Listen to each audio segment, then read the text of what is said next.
My coworker had been stealing everyone's lunches for months, until I discovered he was the boss's son. But my laxative revenge ended up being more epic than I ever imagined. Look, what I'm about to tell you happened about 2 years ago at my previous job, and to this day my friends tell me it was the most perfect revenge they've ever seen. But anyway, I'll start from the beginning so you understand the whole context, because this story has more twists than a roller coaster. I worked at a medium-sized consulting company here in the city. We were about 50 employees spread across 3 floors of a building downtown. It was one of those family businesses that had grown a lot in recent years, with big clients and million-dollar projects. The atmosphere was pretty good. We were like a big family where everyone knew each other. The office had that typical shared kitchen on the second floor with 2 huge industrial refrigerators where everyone stored their lunches. You know how it is. Everyone brings their food from home or buys something on the street and puts it there to heat up later. We also had a microwave, a coffee machine that never worked properly, and some long tables where we had lunch when we didn't want to go out. I had been working there for about 3 years. I liked my job. I was a systems analyst and the salary wasn't bad. I had a super established routine. I arrived at 8:30, left my lunch in the refrigerator, worked until 12:30, and then went down to heat up my food. I always prepared something good at home because I like cooking and it also saved me money. Everything was going normal until this new guy started coming in March of last year. Brandon was his name. Brandon Morrison to be exact.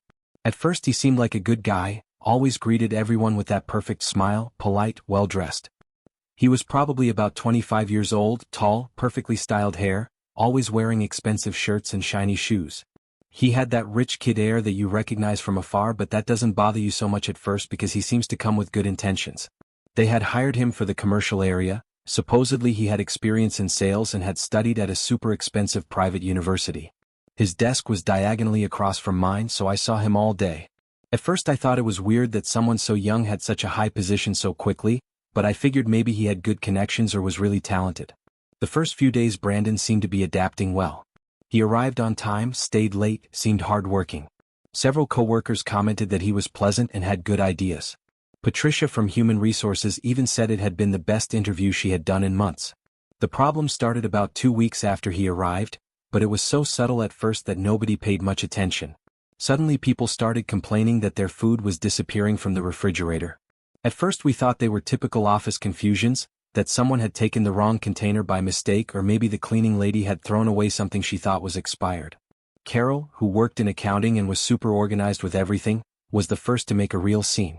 She had brought a quinoa salad that she had prepared the night before, with all the ingredients measured because she was on a diet. When she went to look for it at lunchtime, it simply wasn't there.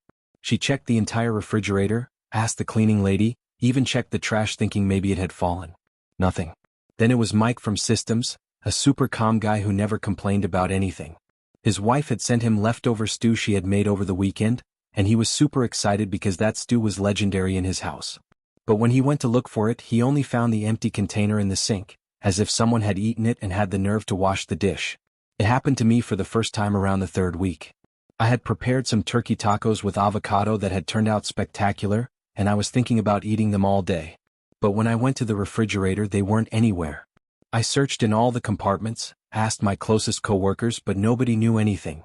It was super frustrating because you plan your day, count on that food, calculate the time, and suddenly you have to run out to buy something quick on the street or go hungry until closing time. Besides, when you prepare your own food you put love into it, you know exactly what it has, it's made to your taste. Having it stolen feels super personal. But what caught my attention the most was the pattern. The most appetizing food always disappeared, the one that was best presented, the one that had clearly cost more work to prepare. Simple sandwiches or fruits never got lost. It was as if the thief was super selective. The weird thing was that Brandon always had food and he always looked super well fed. Every day he had lunch with something different, always delicious, always well presented. But I never saw him carrying a lunch box or food bags like the rest of us. I also didn't see him going out to buy food on the street during lunch hours. One day, by pure chance, I noticed that Brandon was eating exactly the same salad that Carol had described the day before when she complained about it being stolen. It was super specific. Red quinoa, avocado, cherry tomatoes, nuts, and a lemon dressing that looked homemade. What were the chances it was a coincidence? I started paying more attention. The next day, when Mike complained that his homemade meat pies had been stolen, I saw Brandon eating exactly that. They weren't store-bought pies, you could tell they were homemade with that dough that only comes out when someone who knows how to cook makes them. I decided to do a test. I prepared a super specific and distinctive lunch. A lentil salad with beets, goat cheese and caramelized nuts. I put it in a transparent container so it would look good, marked it with my name and left it in the usual place. At lunchtime my food had disappeared. But half an hour later when I passed by Brandon's desk to go to the bathroom, there he was eating my salad. He even had the face of someone who recognized it was good, because he was taking photos to upload to Instagram. That's when I confirmed my suspicions, but I needed more evidence before doing something. For the next 2 weeks I dedicated myself to observing him more discreetly. He arrived early around 8 when there was almost nobody in the office. He went straight to the kitchen, opened both refrigerators, reviewed all the available food as if he were at a buffet, and chose what he liked most. Sometimes he even opened the containers to smell the food and decide which one looked best. It was totally shameless. He took the food to his desk and ate it as if it were his. Sometimes he even took extra things for later, kept them in his drawer as if it were his personal pantry. Once I saw him taking 3 different yogurts, clearly from different people because they had names written on them. What bothered me most was the attitude. When people complained out loud during coffee breaks about their lost lunches, he acted the most indignant of all. "What disrespect," he said with a face of genuine concern. "They should put cameras in the kitchen," he suggested. "This is unacceptable in a professional workplace," he added. He was a professional cynic. He even got to the point of suggesting we have an employee meeting to discuss the serious security problem we had in the office. He proposed that everyone write their name with permanent marker on their containers and that we install individual locker systems. All this while eating the stolen food. The straw that broke the camel's back was when he stole lunch from Mrs. Dorothy, the lady from General Services. She always brought super humble but lovingly made food: beans, pasta with homemade sauce, simple stews. One day she had brought beans with sausage that looked delicious, and she was super excited because it was the first time in months she could afford to buy sausage to make the complete recipe. When Mrs. Dorothy went to look for her lunch and couldn't find it, she almost started crying. It wasn't just the food, it was the effort, the money she had spent, the excitement of eating something delicious. Brandon was there when she complained, and he had the cynicism to console her and tell her he would treat her to lunch outside that day. Obviously she didn't accept because she was embarrassed, but I was furious. Stealing from coworkers was already bad, but stealing from Mrs. Dorothy, who earned a fraction of what we earned, was simply despicable. That afternoon I decided to confront him directly. I waited until there were few people in the office and approached his desk. I told him, without beating around the bush, that I knew he was stealing other people's food and that it had to stop immediately. His reaction completely surprised me. Instead of denying it, getting nervous, or at least apologizing, he leaned back in his chair, looked at me with a mocking smile and said, "And what are you going to do about it? Go accuse me to human resources without concrete evidence." I told him I had observed his behavior for weeks and that I was very clear about what was happening. He laughed and replied, "Observing isn't the same as proving. Besides, I don't think you have many options here." That's when he confessed something that left me frozen. He leaned toward me, lowered his voice and told me word for word, "My dad is Richard Morrison, the owner of this company. So if I were you, I'd think very carefully before making any accusation that could bring you problems." I couldn't believe it. Brandon Morrison. How had I not noticed the last name before? Mr. Richard Morrison was our general boss, the founder and owner of the company. A respectable, hard-working guy who had built everything from scratch. And it turns out this jerk was his son. "So," Brandon continued, "I suggest you forget about this topic and we continue being good colleagues. After all, it's not like it's a big deal. It's just food." I left that conversation shaking with rage. Not only because he confirmed he was a shameless thief, but because of the arrogant way he had threatened me. He clearly thought he could do whatever he wanted because he had family protection. That night I couldn't sleep. I was tossing and turning in bed thinking about all the options I had. Obviously I couldn't go straight to Mr. Richard because it was his son. I couldn't go to human resources either because they probably already knew who he was and wouldn't do anything. Going to my coworkers wouldn't help much either because at the end of the day we had no real power to change the situation. But I wasn't going to sit back and watch him take advantage of all of us, especially people like Mrs. Dorothy who really had no way to defend themselves. That's when I came up with the perfect plan, although I must admit that at first I was very scared to carry it out. It turns out that my girlfriend at that time, Jessica, was studying chemistry and pharmacy at the local university. One night, while I was telling her all about the office drama, she started explaining to me about different types of laxatives and how they work in the human body. She told me that there are natural laxatives that act super fast but aren't dangerous to health, they just generate tremendous intestinal urgency for a few hours. It's like when you eat too much green fruit, she explained to me, it makes you want to go to the bathroom immediately and you can't hold it, but it's not toxic or harmful in the long run. That's when the light bulb went on. If Brandon was going to keep stealing my food, at least he was going to get a surprise he would never forget. Jessica didn't want to help me at first. She said I could get into legal trouble, that it was dangerous, that there were better ways to resolve the conflict. But when I told her about Mrs. Dorothy and how arrogant Brandon had been with me, she got angry too. Okay, she finally told me, but it has to be something completely natural and in a dose that isn't dangerous. And you have to be super sure that only he is going to eat that food. We spent several days researching. Jessica explained to me that certain plant extracts like senna and cascara sagrada can cause strong but safe laxative effects. She also taught me about correct dosing so it would be effective but not harmful. The perfect opportunity came about 2 weeks later, when they told us that a super important client was coming for a crucial meeting. It was an American multinational company, Thompson & Associates, that could give us the biggest contract in our company's history. They were considering hiring us to handle all their tech operations in South America, which meant millions of dollars. The meeting was scheduled for a Tuesday at 2 in the afternoon in the main conference room. 2 vice presidents were coming from the United States specifically to meet us and evaluate whether we were the right company for the project. Mr. Richard had been preparing this presentation for months. And of course, Brandon was going to be present at the meeting because supposedly he was going to handle the commercial relationship with the client. It was his big opportunity to shine and prove why he deserved to be in the company. That morning I got up super early and prepared my special lunch with the care of a chef. I made chicken tacos with avocado, tomato, lettuce, and a special sauce I had invented. They looked absolutely delicious, the kind of food Brandon couldn't resist. But before assembling the tacos, I carefully mixed the natural extract that Jessica had prepared for me with the sauce. It was odorless and tasteless, so there was no way to detect it. We calculated the perfect dose. It wasn't dangerous to health, but it was going to generate an immediate and lasting effect. I put my lunch in the refrigerator as always, in the same place where I always put it, but this time with a smile from ear to ear that I had to hide all day. I knew perfectly well that Brandon wasn't going to be able to resist.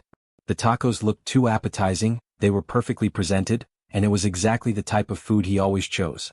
All morning I was super nervous. Part of me wanted to cancel everything, go take my lunch out of the refrigerator and forget about the plan. But every time I saw Brandon at his desk, acting like he was the king of the world, I remembered all the stolen lunches, all the people who had gone without eating because of him, and I convinced myself to go ahead. As was his habit, Brandon arrived early that day and went straight to the refrigerator. I was at my desk pretending to work, but I had partial view of the kitchen and could see everything that was happening.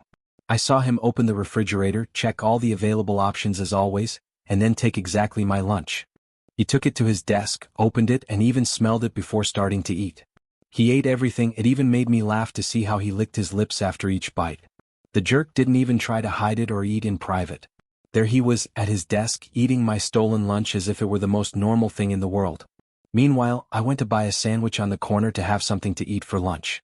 All the time I was calculating the times in my head. Jessica had told me that the laxative effect would start between 30 and 40 minutes after ingestion, and would last at least 2 hours. The meeting started promptly at 2. In the conference room were Mr. Richard wearing his best suit, Brandon with a confident smile, Carolina the commercial director, and the 2 American executives who had come especially from Miami for this presentation. They were called Richard Thompson and Michael Stevens, and they looked super professional and serious. It was seriously the most important meeting of the year for the company. Mr. Richard had ordered the room decorated, hired catering service, even bought fresh flowers so everything would look perfect. The entire future of the company depended on that presentation.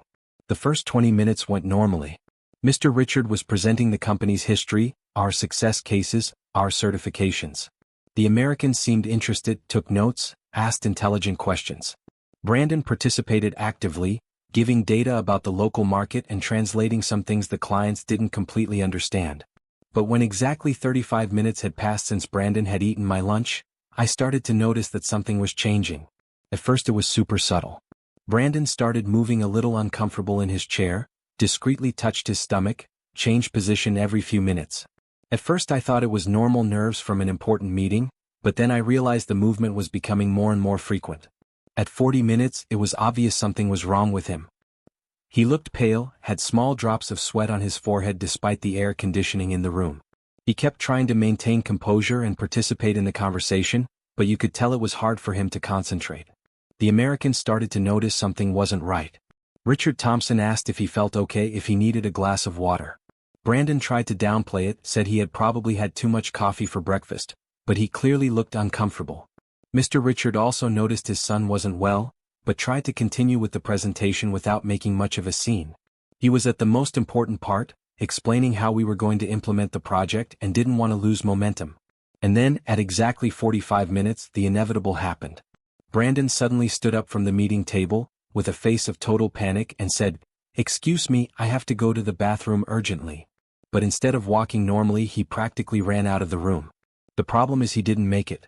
Right there, in the main hallway that connects the conference room with the bathroom, in sight of all the people who were working at their desks, in front of the glass windows that faced the common area, Brandon completely lost control of his digestive system. The sound was impossible to ignore.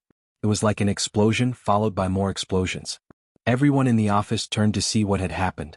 The smell reached the conference room in seconds. It was absolutely impossible to ignore. Brandon stood there, completely mortified, with stained clothes, not knowing what to do. Then he kept running to the bathroom, but the damage was already done. Everyone had seen him, everyone had heard, and everyone had realized what had happened. The silence in the conference room was sepulchral. The Americans didn't know what face to make. Obviously they had never experienced a situation like this in a business meeting. Mr. Richard was red with embarrassment, clearly wanted the earth to swallow him up. Carolina tried to maintain composure, but you could tell she was mortified.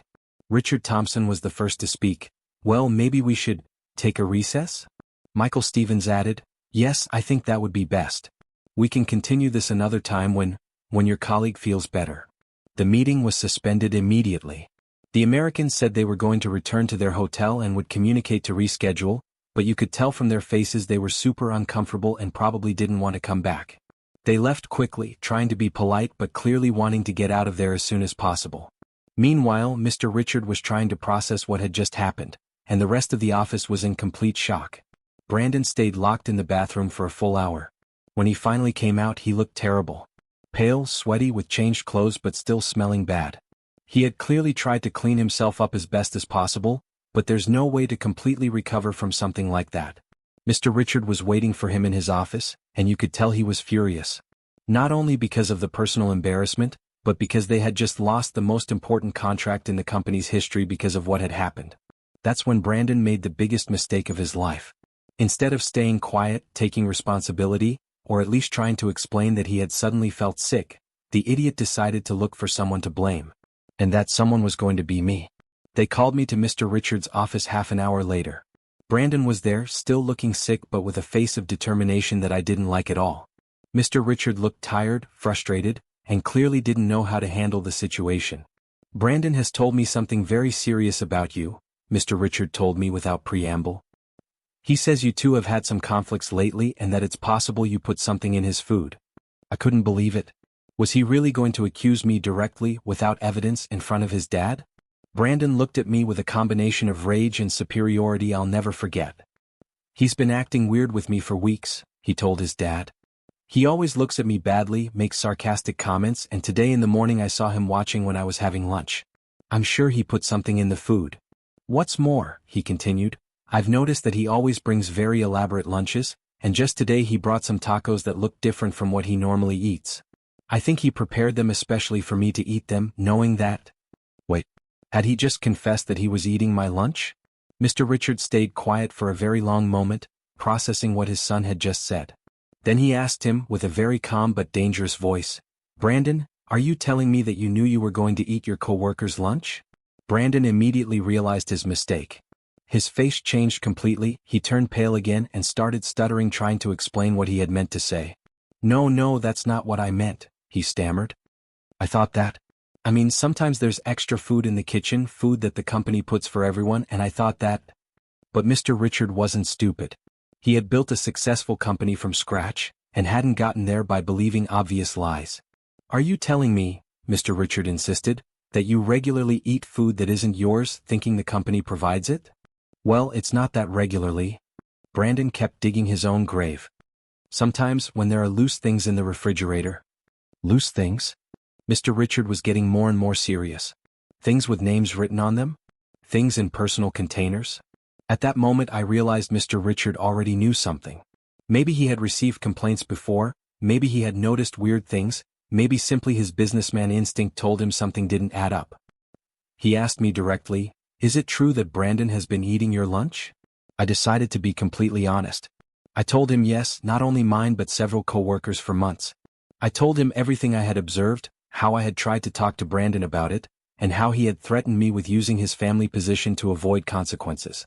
Mr. Richard listened to everything without interrupting, but you could tell he was getting angrier and angrier. When I finished telling my version, he asked his son if all of that was true. Brandon tried to deny it, but it was too late. His version didn't make sense, he contradicted himself constantly, and it was obvious he was lying. To confirm the whole story, Mr. Richard decided to call other employees. First he called Carol from accounting, who confirmed she had lost multiple lunches in recent months and that there were suspicions someone was stealing them. Then he called Mike from systems, who told the story of his stolen stew and mentioned he had seen Brandon eating something that looked a lot like his wife's food. Finally he called Mrs. Dorothy, who started crying when they asked her about her lost lunches. She told about the beans with sausage, how difficult it had been for her to buy the sausage, and how she had felt when she discovered someone had eaten her lunch. The evidence was overwhelming. Not only had Brandon been stealing food for months, but he had been specifically abusing people who had fewer resources, like Mrs. Dorothy, knowing they weren't going to complain officially. Mr. Richard was absolutely mortified. His own son had not only ruined the most important meeting of the year, but had been behaving like a common criminal in his own company. He personally apologized to me for everything that had happened. He told me he had no idea that was occurring and that he never would have allowed that behavior if he had known. He also asked me directly about the laxative. I explained that it had been my desperate reaction to a situation that seemed completely unfair to me, and that I never thought it would cause such a big problem during an important meeting. I assured him I had researched to make sure it was something natural and not dangerous, that it was only to give him a lesson he wouldn't forget. "Look," Mr. Richard told me after thinking about it for a moment, "I can't approve what you did, and under normal circumstances this could be grounds for dismissal. But I understand your frustration, I understand you felt helpless, and above all I understand that you were the victim in this whole situation." Brandon tried to defend his position until the last moment. He said I had poisoned him, that it was a crime, that he was going to sue the company and me personally. But Mr. Richard responded with something I'll never forget. "If you hadn't stolen his food, none of this would have happened. The problem isn't what he did as a last resort, but what you've been doing deliberately for months. You've been stealing, lying about it, abusing your position, and on top of that trying to blame others for the consequences of your own actions." The decision was quick and definitive. Brandon was fired immediately that same day. Mr. Richard told him he had 1 hour to clean out his desk and turn in everything that belonged to the company. He asked me to please not take legal action against the company, and as a gesture of good faith they gave me a bonus equivalent to 1 month's salary and an additional week of paid vacation. Brandon left super angry, shouting that this wasn't going to stay like this, that he had rights, that his dad was letting himself be manipulated by a mediocre employee. He even threatened to sue the company for wrongful termination and me for assault. But Mr. Richard made it very clear that if he kept making a scene, he personally would make sure all potential employers knew exactly why he had been fired. The story spread throughout the office in a matter of hours. I couldn't help it, people had seen what happened in the hallway, had heard the shouting from Mr. Richard's office, and obviously everyone wanted to know what had really happened. At first I tried to be discreet, but after Carol, Mike and Mrs. Dorothy publicly confirmed that Brandon had been stealing their lunches, there was no way to keep it secret anymore. Everyone wanted to hear my version of the facts. I became a kind of instant legend in the office. People jokingly called me the Lunch Avenger, others called me the Container Vigilante. Even employees from other companies in the building started asking me how I had managed to catch the thief. The following days were weird. On one hand, everyone congratulated me for having solved the mystery that had been bothering us for months. On the other hand, I felt a little guilty for having caused such a dramatic situation. Mrs. Dorothy was the one who thanked me most. She told me that for weeks she had thought she was going crazy, that maybe she had started forgetting where she put her food. Knowing it wasn't her fault and that the culprit had received his punishment calmed her down a lot. Mr. Richard kept his word and never made me feel uncomfortable about what had happened. In fact, about a week later he called me to his office to tell me he had talked to the American clients and that, although they had decided not to work with us for obvious reasons, They had understood it was an exceptional situation and didn't reflect the general professionalism of the company. "We lost the contract," he told me, "but that was completely Brandon's responsibility, not yours. You just reacted to an impossible situation that my son had created."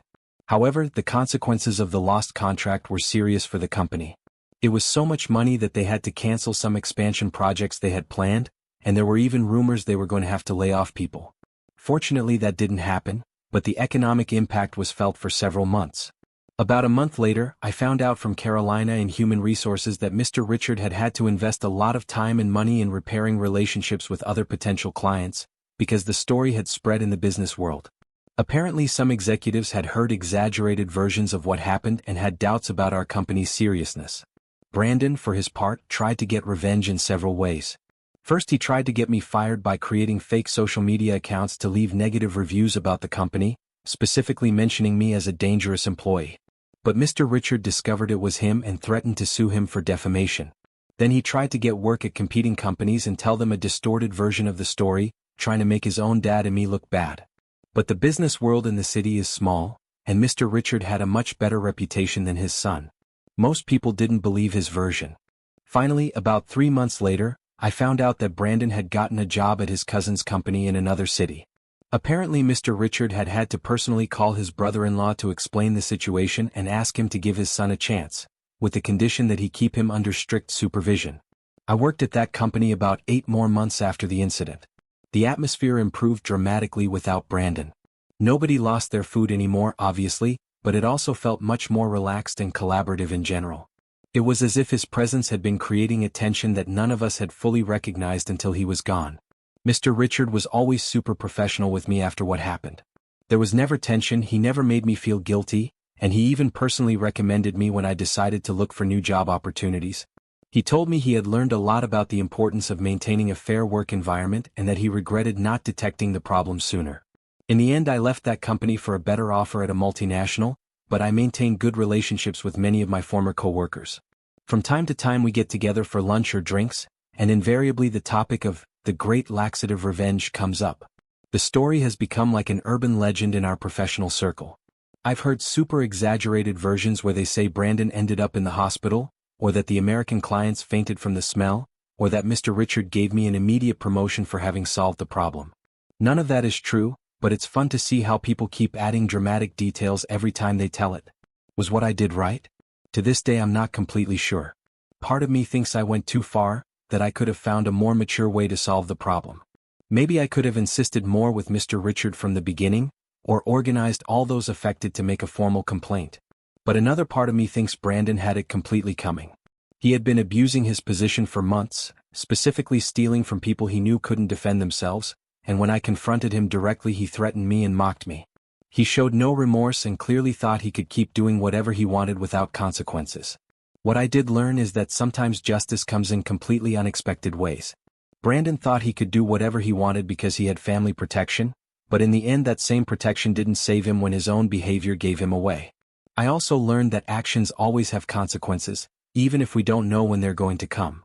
I knew my revenge could have serious repercussions and I was prepared to face them. Brandon, on the other hand, never thought his months of stealing and abuse were going to catch up with him in such a dramatic way. It's been 2 years since then and from time to time I wonder what became of Brandon. I sincerely hope he learned his lesson and is being more respectful with his coworkers in his new job. Although, being honest and knowing his personality, I doubt it very much. Sometimes I also think about Mr. Richard and how he must have felt discovering that his own son was the cause of so many problems in his company. It must have been super hard having to choose between family loyalty and doing the right thing for his employees. But the fact that he made the right decision makes me respect him much more. The most important lesson I took from this whole experience is that abuse of power, no matter where it comes from, eventually gets paid back. Brandon thought he could take advantage of his family situation, but in the end it was exactly that situation that made his actions have even more serious consequences. And well, that's my complete story. The perfect revenge that nobody saw coming except me and Jessica. Maybe it wasn't the most mature thing I could have done, maybe there were more elegant ways to solve the problem, but I can't deny it was super satisfying to see how justice was served in the end. Every time I see someone in a new office checking the refrigerator with too much attention, I can't help but smile and remember this story. And believe me, since then I always mark my food very clearly and never leave anything that looks too tempting.